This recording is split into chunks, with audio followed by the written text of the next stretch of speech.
All right, guys. It's Ryan D at ZZP today. And I'm Al. And today, we're going to talk to you about Family 2 Ecotec engines.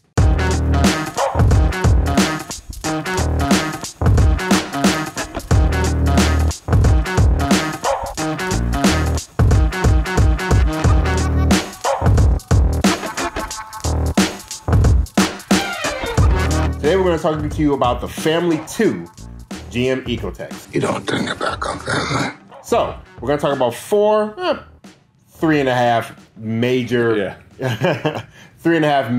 ones. So, number one is going to be the port-injected 2.0 supercharged engine called the LSJ. Number two, I'm going to talk to you about the 2.0 turbocharged direct injection LNF vehicle. And then the last one we're going to talk to you about is going to be the LHU/LDK, which is the, once again, 2.0 direct injection turbocharged engine. The very first one we're going to talk to you today about is the LSJ. The LSJ can be found in two major vehicles. The first few vehicles that came out with it is the 2004 to 2007 Saturn Ion Redline, and then from 2005 to 2007 in the Chevrolet Cobalt SS Supercharged, specifically the SS Supercharged. The LSJ was way ahead of its time. Very good engine, very stout, make a lot of power very easily. And what's cool about it is unique that it comes supercharged, which most four-cylinders really don't. So you got a decent block structure. I mean, GM did a really good job when they designed this engine from the ground up. Forged steel crank. The rods are strong as snot. Pistons pretty solid. I mean, an LSJ short block with a large turbo that keeps the torque moderate and some good fuel, you can make mid 500s on that bottom end, which has been not done. Have to worry about it. The LSJ and LNF are the two engines that are really going to be the center of the performance aftermarket, specifically when we're talking about the forced induction side of it. There are dirt track and asphalt circle track guys and some autocross and road race guys doing some really cool things with the NA stuff. It's just not what we work on much here, so we're just going to stay in our lane. The next one is the LNF. The LNF came in a few different vehicles as well, about four. At least the ones over here in the States. Number one, you have the 2008 to 2010 Chevrolet HHR SS. The next one is the 2008 to 2010 Chevrolet Cobalt SS Turbocharged. Then you also have the 07, and I'm in Kappa guys, I'm going to say 10 because there were technically a few Kappas made in 2010, but 2007 to 2010 Pontiac Solstice GXP, and the 2007 to 2010 Saturn Sky Redline. All these vehicles came with the 2.0 direct injection LNF engine. So we go from LSJ to LNF. And so we went from port injection to direct injection, took the supercharger off, added a turbo. We also added VVT. There were a lot of little changes here and there. A lot of the parts still interchange back and forth between the two engines. So the LNF, while a good engine, GM has the fabulous idea to foam cast the blocks.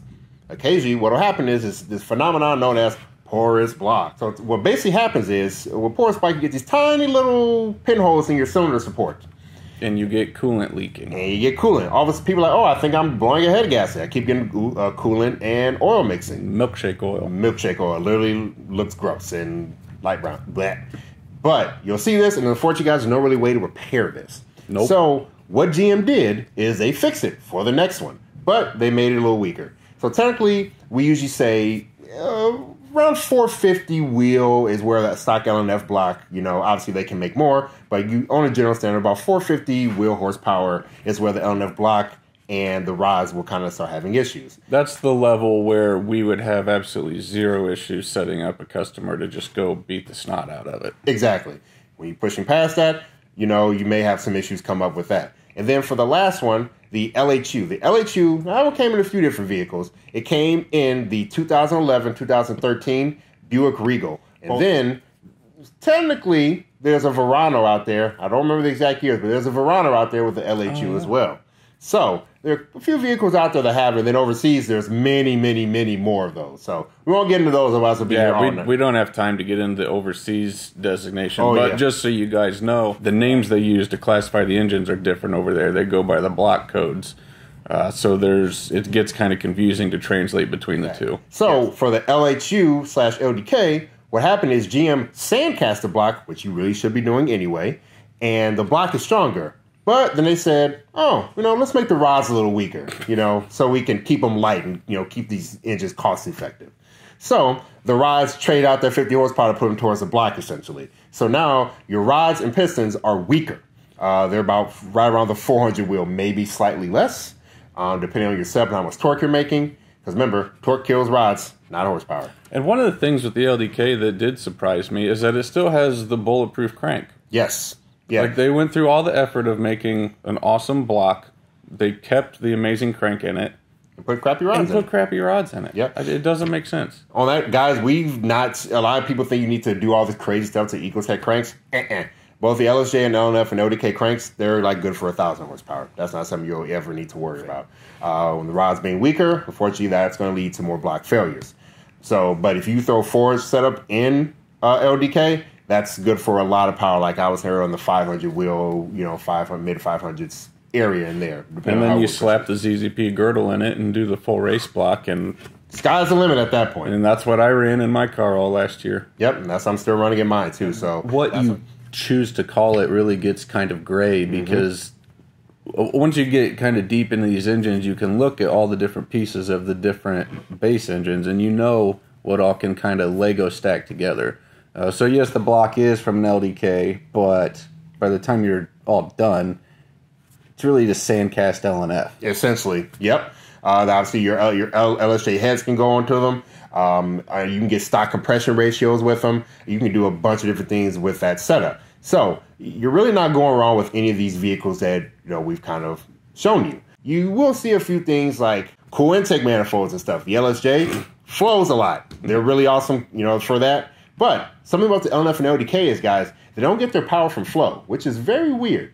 They more so get their power from the efficiency of their burn. So that's why, actually, if you like bench flow LNF or LDK head, actually is not very good. It flows significantly less than an LSJ or any other port injection head. Yes, but they make so much power because of the efficiency of that burn from the design of the head and design of the chamber. That's where the LNF and LDK will get their power from. So slapping on huge intake manifolds that, they haven't had a lot of R&D behind it, it's not necessarily going to make the car make more power. So, versus the LSJ, that would benefit a lot from these various things because it flows so much and it makes power based on flow and a bunch of other things.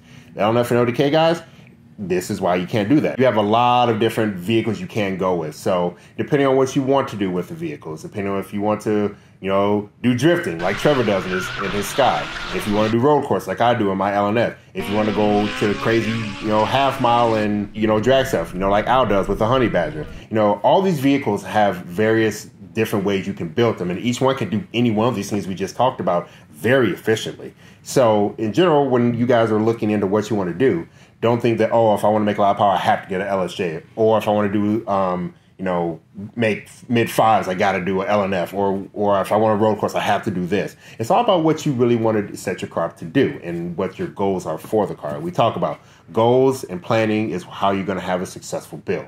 One of the things that I've said a lot to customers that are getting ready to start planning a build is you have to really stop and think and be honest with yourself of what you actually want out of it. Because when you truly know what the end goal is, we can help you get there. We'll help you get there the most direct route. If you want a fun street car, like say things like that, I want a fun street car, maybe making 400. Okay, what car you have?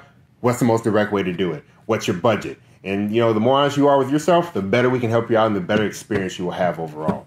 So this is more of a general GM Family 2 engine video, just kind of get you kind of foot in the door on it. Later videos we'll talk about common weaknesses and pros and cons about each specific engine. So later we'll have videos about the LSJ, about the LNF, and about that more specific, strengths and weaknesses of each individual setup. So you guys can have more information on that to make your choices. So stay tuned for those. All right, guys, I think that's kind of all we have today. I'm Ryan D at ZZP. Not Mal. We'll talk to you next time.